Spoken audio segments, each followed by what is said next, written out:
Baik, Assalamualaikum warahmatullahi wabarakatuh. Salam dan bahagia. Pada kesempatan video kali ini saya akan menjelaskan bagaimana caranya melakukan teknik analisis of variance atau disebut dengan analisis variansi ya. Sebelumnya akan saya jelaskan dulu tentang konsep dasarnya.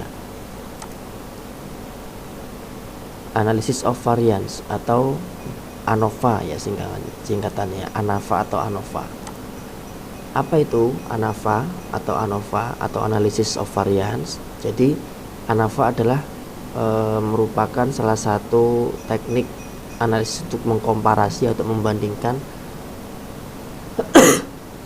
lebih dari dua variabel ya, atau lebih dari dua rata-rata ya.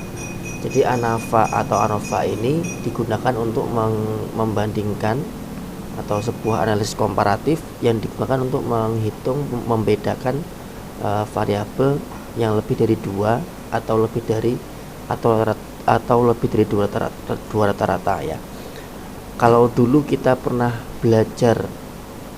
membahas tentang t-test ya, t-test atau analisis uji beda dengan one sample atau yang lainnya itu ya, itu hampir sama ya, untuk menguji beda juga, tetapi t-test itu hanya untuk satu sampel yang berpasangan gitu ya.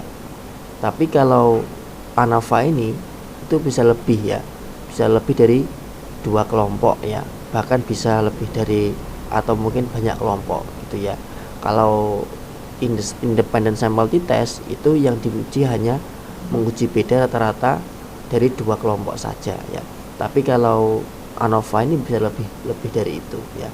Maka kalau teman-teman ingin melakukan uji beda yang variabelnya banyak, itu menggunakan uji ANOVA ya. Apa tujuannya? Tujuannya ialah untuk membandingkan lebih dari dua rata-rata. Gunanya untuk menguji kemampuan generalisasi, atau artinya data sampel yang kita anggap itu bisa mewakili populasi. Nah, jadi kalau pakai ANOVA ini kita bisa menguji generalisasi data kita. Artinya kalau kita mengambil data sampel ya, misalnya kita meneliti sebuah sekolah ya, yang dimana populasi penelitian kita adalah semua siswa di sekolah itu ya. Tapi kan nggak mungkin kita mengambil data semuanya, apalagi misalnya jumlah siswanya sampai 1.000 gitu kan. Maka kita ambil sampelnya saja ya. Jadi dalam penelitian kita ambil sampelnya sesuai dengan penghitungan sampel. Nah, tetapi nanti hasilnya bisa untuk diterapkan ke semua populasi. Jadi kita meneliti sampel, tetapi nanti hasilnya bisa mewakili populasi. Nah, untuk bisa digeneralkan ke populasi ya, itu termasuk dengan menguji menggunakan ANOVA. Ketika kita memang ingin melakukan uji beda ya, atau membandingkan kelompok-kelompok yang kita teliti.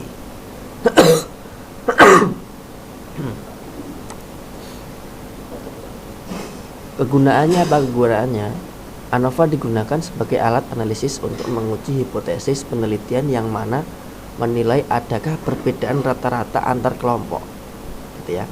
Jadi untuk menguji untuk menilai apakah ada perbedaan rata-rata antar kelompok. Hasil akhir dari ANOVA adalah nilai F atau F hitung ya. Nilai F hitung ini yang nantinya akan dibandingkan dengan F tabel ya, tabel F ya. Jika nilai F hitung lebih dari F tabel, maka dapat disimpulkan bahwa menerima hipotesis 1 atau hipotesis 0 ya, dan menolak hipotesis alternatifnya ya. Artinya berarti ada perbedaan bermakna rata-rata pada semua kelompok, atau ada perbedaan antar kelompok itu ada perbedaan rata-ratanya. Artinya kalau ada perbedaan berarti benar ya apa yang kita uji itu.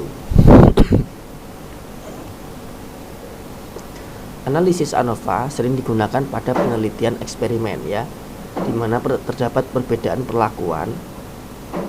Peneliti ingin menguji apakah ada perbedaan bermakna antar perlakuan tersebut. Misalnya gini, Kita ingin mengetahui efektivitas dari metode pembelajaran ya. Contohnya ini ya. Seorang peneliti ingin menilai adakah perbedaan model pembelajaran A, B, dan C ya terhadap hasil pembelajaran mata pelajaran fisika di kelas 6 ya. Di mana dalam penelitian tersebut kelas 6A diberi perlakuan metode A ya. Kelas 6B diberi perlakuan metode B dan kelas 6C diberi perlakuan dengan metode C ya. Misalnya metode pembelajarannya interaktif misalnya ya. Nah, setelah adanya perlakuan selama 1 semester, kemudian dibandingkan hasil belajar semua kelas tadi itu yang menggunakan metode A, metode B, dan metode C ya. Masing-masing kelas jumlahnya berkisar antara 40 sampai dengan 50 siswa.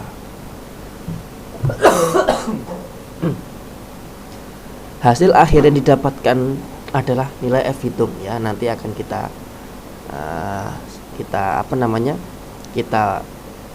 kita simulasikan bagaimana cara menghitungnya ya menggunakan SPSS. Hasil akhirnya adalah F hitung. Nilai tersebut dibandingkan dengan nilai tabel F ya. Nanti teman-teman bisa cari di Google ya. Ada banyak tabel F ya. Ada banyak file ya, baik dalam bentuk PDF atau bentuk Excel. Silakan nanti dicari di Google ya tentang tabel F pada derajat kebebasan tertentu ya. Nah, DF itu atau degree of freedom atau derajat kebebasan itu nanti menghitungnya adalah populasi sampel dikurangi -1 ya. Maka ketemulah itu F tabelnya. Nah, setelah kita dapat F hitung tadi, kita bandingkan ya. Jadi intinya tuh kalau statistik itu membandingkan dengan standar ya. Nah, kalau F hitung itu lebih besar daripada F tabel, maka disimpulkan bahwa menerima H1 ya, hipotesis pertama, atau ada perbedaan secara nyata atau signifikansi hasil ujian siswa antar perlakuan model pembelajaran ya. Jadi ada perbedaan nyata antar variabel yang kita bandingkan tadi. Kalau tadi contohnya adalah metode A, B, C ya, berarti ada perbedaan ada perbedaan hasil belajar fisika antara menggunakan metode A, B, dan C gitu ya. Nah, untuk menghitung seperti itu. Kemudian jenis-jenis ANOVA. Jenis-jenis ANOVA ada 3 ya. Yang pertama one way ANOVA. One way ANOVA yang akan kita pelajari nanti, yang mungkin kalian bisa menggunakannya juga. One way ANOVA itu adalah uji beda apabila variabel bebas dan variabel terigatnya jumlahnya 1 ya. Misalnya contohnya ya, seorang peneliti atau kalian ingin meneliti perbedaan pendapatan berdasarkan pekerjaan ya. Di variabel satunya adalah pendapatan, variabel 2 adalah pekerjaan ya.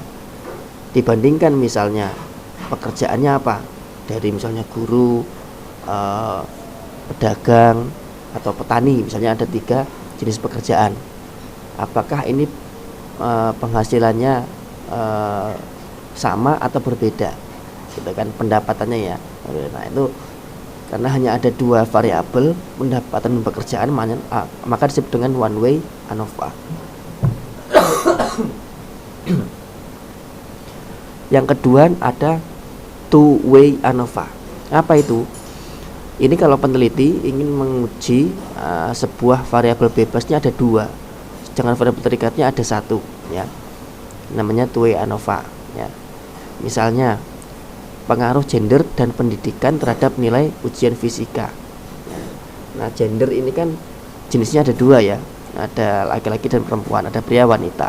Pendidikan ini bisa levelnya dari level SD, SMP, SMA ya, terhadap nilai ujian fisika. Nah, gitu ya. Nah, ini karena ada variabel X-nya 2 atau variabel bebasnya 2 dan variabel Y-nya 1, maka ini two way ANOVA. Ya. Yang terakhir ada multi way ANOVA. Multi way ANOVA ini ya multi variabel ya.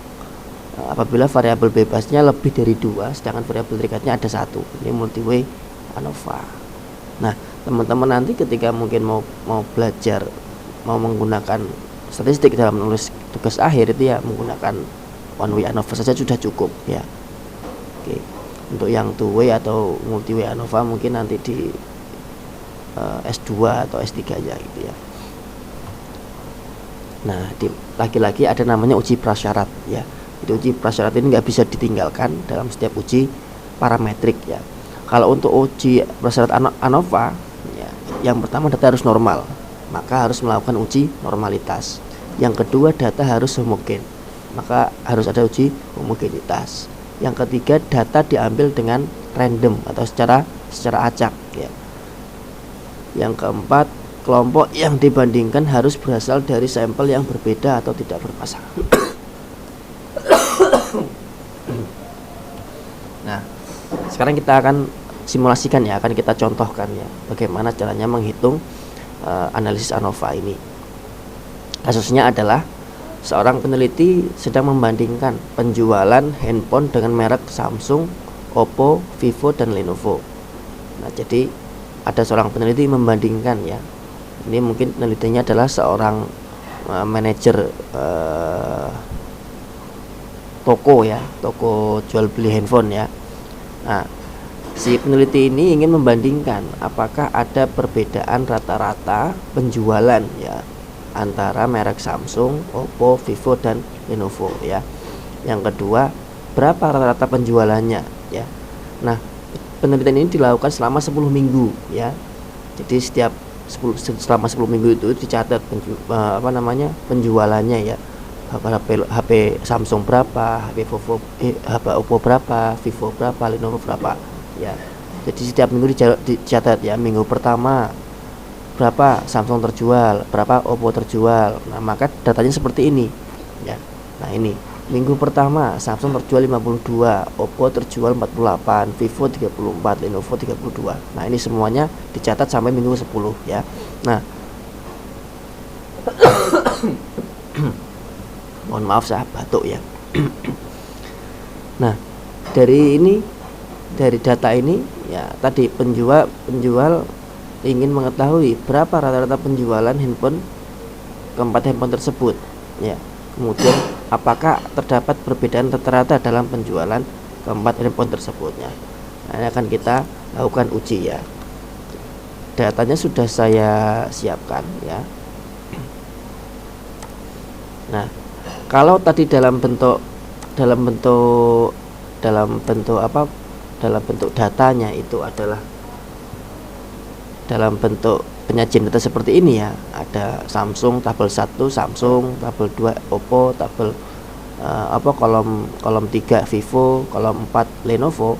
Maka kalau di SPS nggak bisa seperti ini. Cara menyusunnya adalah seperti ini ya. Nah, jadi kamu ke data view ya kan, kemudian ke variable view ya. Hanya ada dua variabel ya. Yang pertama ini variabel X atau variabel nama merek handphone ya. Di label tulis merek. Kemudian di value-nya diisi dengan kode. Kode apa? 1 ya. Value itu kode 1 ya. Itu adalah untuk HP Samsung. Ya. Kemudian kedua, kode 2 itu untuk HP Oppo. Kode 3 itu untuk HP Vivo, kode 4 untuk HP Lenovo ya. Kemudian di variabel Y ya, di labelnya tulis penjualan ya. Untuk value-nya 0 saja karena ini adalah nanti nilai. Kemudian di measure ini, pengukuran ini untuk variabel X itu diganti nominal ya. Untuk variabel Y diganti dengan scale ya. Nah, kalau sudah baru pastekan datanya urutan ya. Tadi kode 1 adalah HP Samsung ya. Maka data HP Samsung itu dikopikan ya. Ini dikopikan ke SPSS-nya ya, 52 sampai 55 ini. Bukan di sebelahnya ya untuk HP Lenovo atau HP Vivo yang lainnya, tapi di bawahnya ya. Maka kode 2 tadi. Kode 2 ini adalah HP apa tadi? HP Oppo ya. Maka data HP Oppo dikopikan. Jadi ke bawah seperti ini ya. Untuk penyajian data di SPSS-nya. Dan selanjutnya kode 3 ini adalah HP Lenovo ya.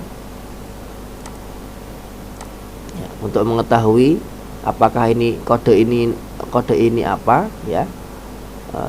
variabel apa, kalian klik yang logo ini ya, di atas itu ada ini, maka nanti akan berubah menjadi kode, berubah menjadi nama variabel, nama labelnya ya. Nah ini di datanya disajikan ke bawah ya, sesuai dengan urutan yang ada di tabel ini ya. Samsung, Oppo, Vivo, dan Lenovo. Samsung itu pertama, baris pertama, baris kedua itu Oppo, baris ketiga Vivo, baris ketiga keempat Lenovo. Datanya sesuai dengan yang ada di yang ada tadi ya, data ini ya. Oke, nah jadi penyajian seperti ini, bukan ke samping ya. Oke, baik.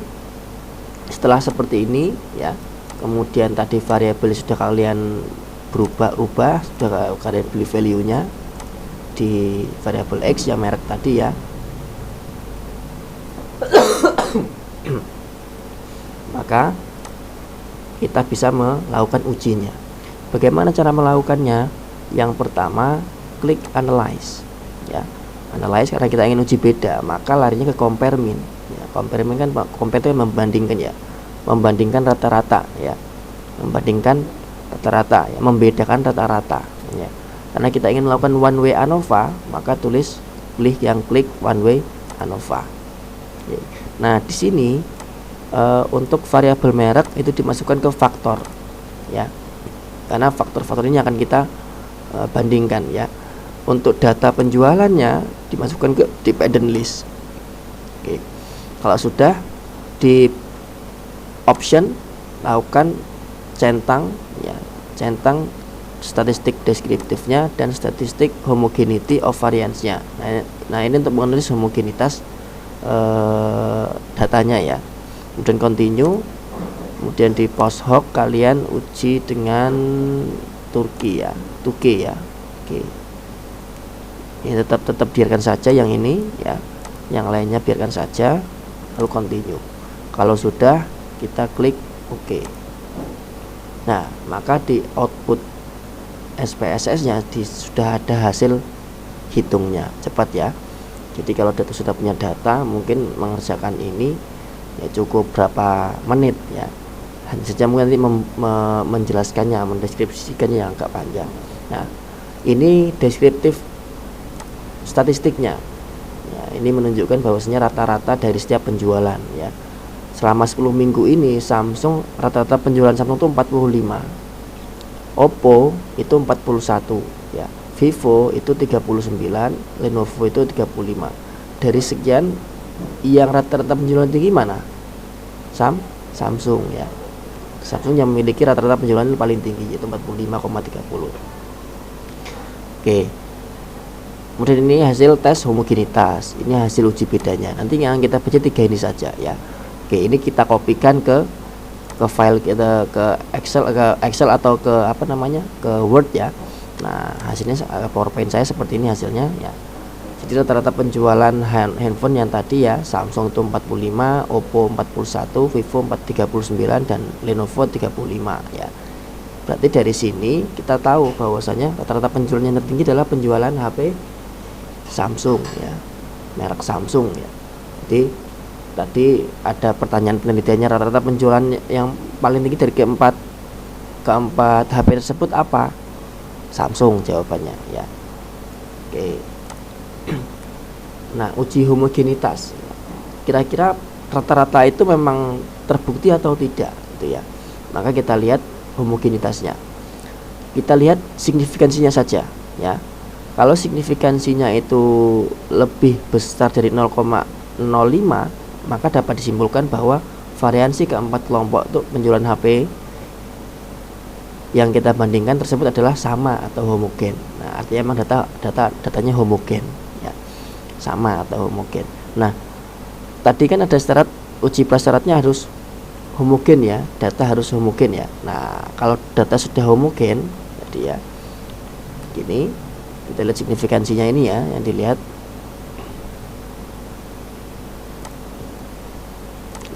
SIG ini ya, SIG 0,074 ini kan lebih besar daripada 0,05 ya. Maka kesimpulannya data homogen ya, variansinya itu sama ya. Maka bisa kita lanjutkan untuk uji membaca tabel uji ANOVA. Nah, untuk mengetahui apakah keempat sampel tersebut, keempat HP tersebut memiliki rata-rata yang sama atau berbeda. Nah, dasar pengambilannya itu adalah jika nilai signifikansinya lebih dari 0,05 maka rata-ratanya sama. Tapi jika nilai signifikansinya dikurang dari 0,05 itu berarti rata-ratanya berbeda. Kita lihat signifikansinya ini 0,009. Ini artinya itu lebih kecil daripada 0,05. Maka rata-rata penjualan merek handphone tersebut berbeda secara signifikan. Jadi memang beda ya penjualan dari 4 merek handphone tersebut itu berbeda. Nah, udah gitu aja caranya melakukan uji uji ANOVA. Nah, hanya saja nanti kalau teman-teman menulis karya tulis seperti skripsi, ya dijelaskan kenapa berbeda, apa penyebabnya. Nah, itu nanti dicari jawabannya di literatur ya. Cari jawabannya di literatur yang sudah ada, jadi jurnal-jurnal, artikel ilmiah, mungkin skripsi yang sebelumnya juga. Nanti mungkin dia menjelaskan juga kenapa kok berbeda atau kenapa kok sama, apa yang menyebabkan itu berbeda, apa yang menyebabkan sama, seperti itu ya. Ada faktor-faktor yang lebih banyak ya yang bisa kita gunakan untuk menjelaskan hasil dari penelitian kita ini. Ya, itu saja untuk materi ini. Terima kasih. Saya Iri. Assalamualaikum warahmatullahi wabarakatuh. Salam.